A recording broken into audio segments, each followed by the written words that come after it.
오늘은 조선 최초의 커피 주문과 배달 이야기를 하겠습니다. 1840년 아편전쟁 이후 중국은 급속도로 무너져 갑니다. 1858년 프랑스 함대가 청나라 텐진을 함락해서 선교의 자유를 얻게 되고, 이어서 1860년에는 이 프랑스와 영국 군대에 의해 베이징이 드디어 함락됩니다. 일본은 미국에 굴복해서 1858년에 육고하마항을 개항하죠. 중국과 일본이 서양과의 본격적인 교류를 시작하게 된 겁니다. 이때 서양인들이 중국이나 일본에 가져온 것은 무역뿐만이 아니었습니다. 전염병도 함께 들여옵니다. 신상 전염병 콜레라가 들어오죠. 1859년 여름이 되자 중국과 일본에 이어 조선에도 콜레라가 번지기 시작했습니다. 그런데 이해 말에 좌포도장 임태영과 우포도장 신명순이 주도해서 천주교에 대한 박해를 벌였습니다. 경신박해죠. 그런데 신기하게도 콜레라의 유행과 천주교 박해가 동시에 벌어진 거죠. 물론 우연입니다. 지방에 머물고 있던 베르네 신부는 천주교 박해 소식을 듣고 서울로 향했지만 이미 도성 안으로 들어갈 수는 없는 상황이 벌어지고 있었습니다. 남대문 밖 자암마을, 지금의 염천교 부근에 있던 한 신자의 집에 숨었습니다. 1862년까지 40만 명 가까운 사망자를 낼 정도로 아주 끔찍했던 콜레라 팬데믹, 그리고 천주교 박해라고 하는 이중의 공포 속에 숨어 지내던 베르네 신부가 홍콩 파리 외방전교회에 편지를 쓴 것이 1860년 3월 6일이었습니다. 파리 외방전교회 극동 본부는 1847년에 마카오에서 홍콩으로 이전해 있었습니다.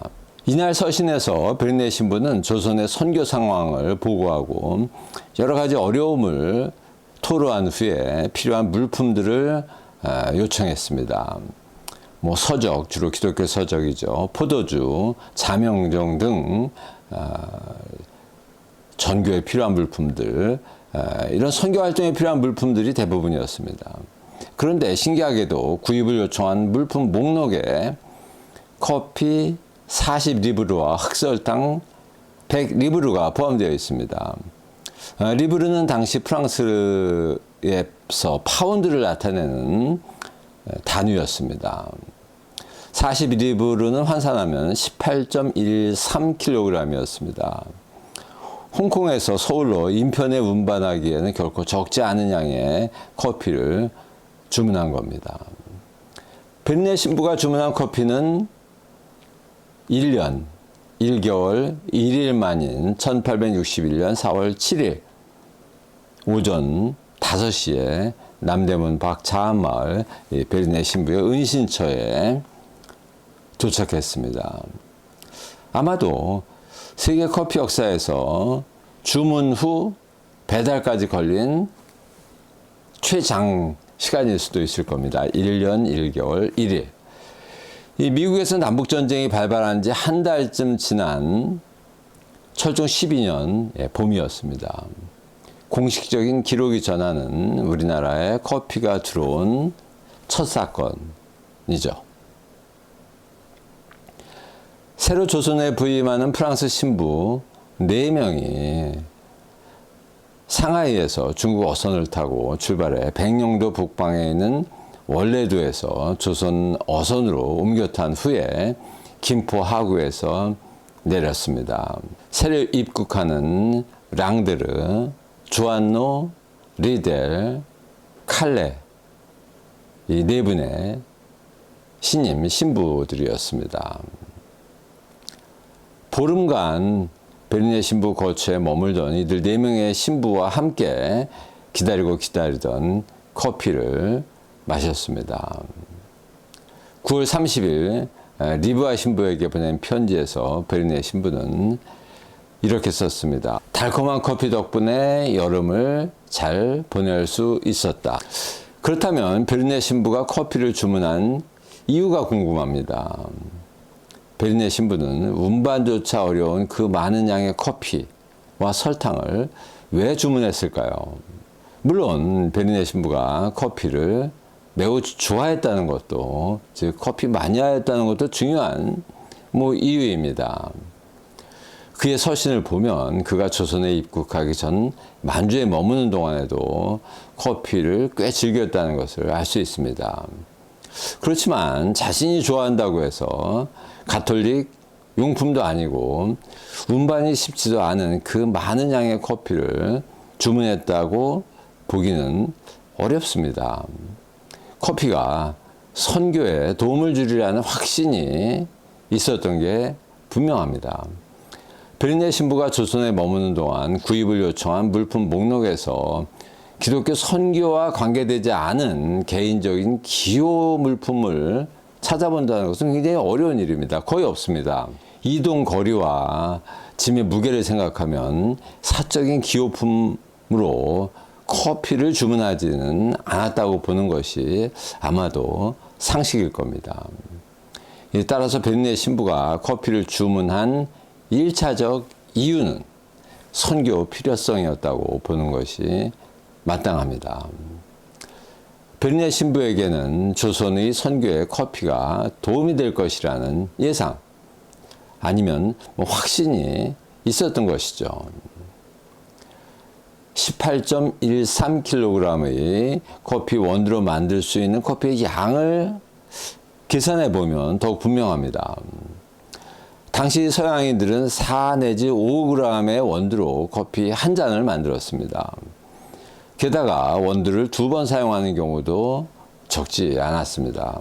따라서 이 베르네 신부가 주문한 첫 커피 원두로 만들 수 있는 커피는 아무리 적게 잡아도 4,000잔, 많게는 8,000잔 내지 10,000잔 정도였습니다. 당시 조선 땅에서 선교 활동을 하던 10명도 안 되는 프랑스 신부들이 마시기에는 과하게 많은 양이었습니다. 곁에서 자신들의 일상생활을 도와주고 있던 조선인 신자들을 물리치고 신부들끼리만 커피를 몰래 마셨다고 상상하는 것은 더욱 어렵습니다. 아마도 그러지 않았을 겁니다. 남대문 밖 자한마을에서 베르네 신부와 함께 기거하거나 베르네 신부 거처에 자주 드나들었던 조선인 신자 중 이름이 알려진 사람은 10명 정도입니다.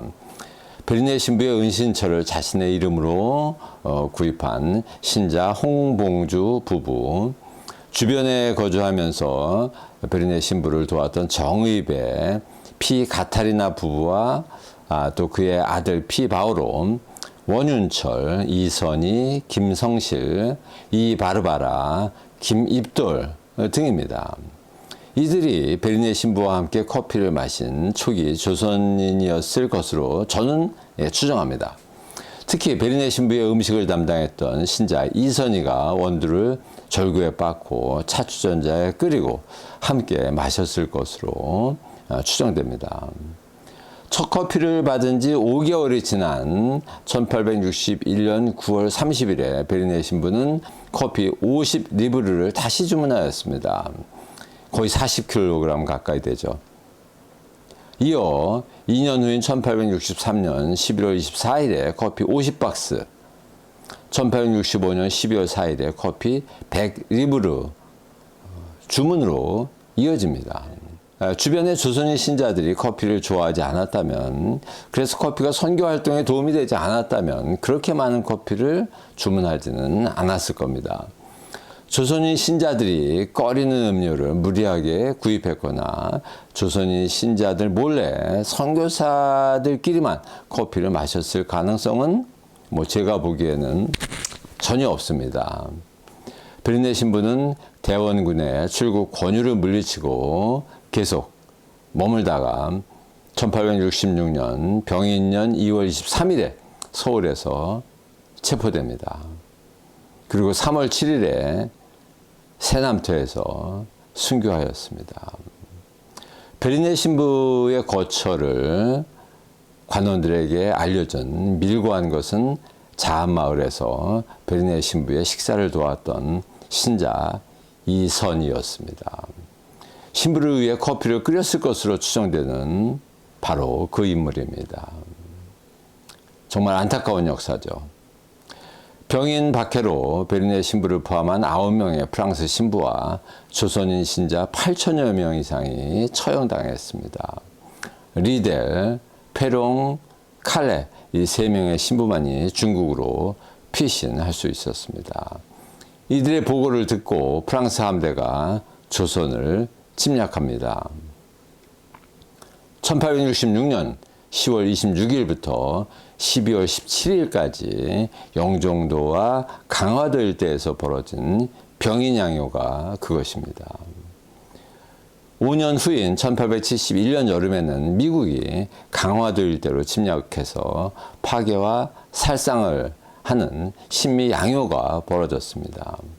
수백 명의 조선인이 사망하는 참화였지만 미국에게 굴복하지는 않았습니다. 병인 양요로부터 1876년 강화도 유지까지 10년간 조선은 철저하게 쇄국을 하였고 조선 땅에는 그 어떤 서양인도 물론 커피도 들어올 수 없었습니다.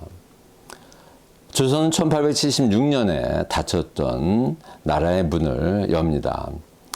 서양 세력들은 다 막아냈지만 결국 일본의 위협에 굴복해 인천, 부산, 원산 등 3개의 항구를 개항하죠.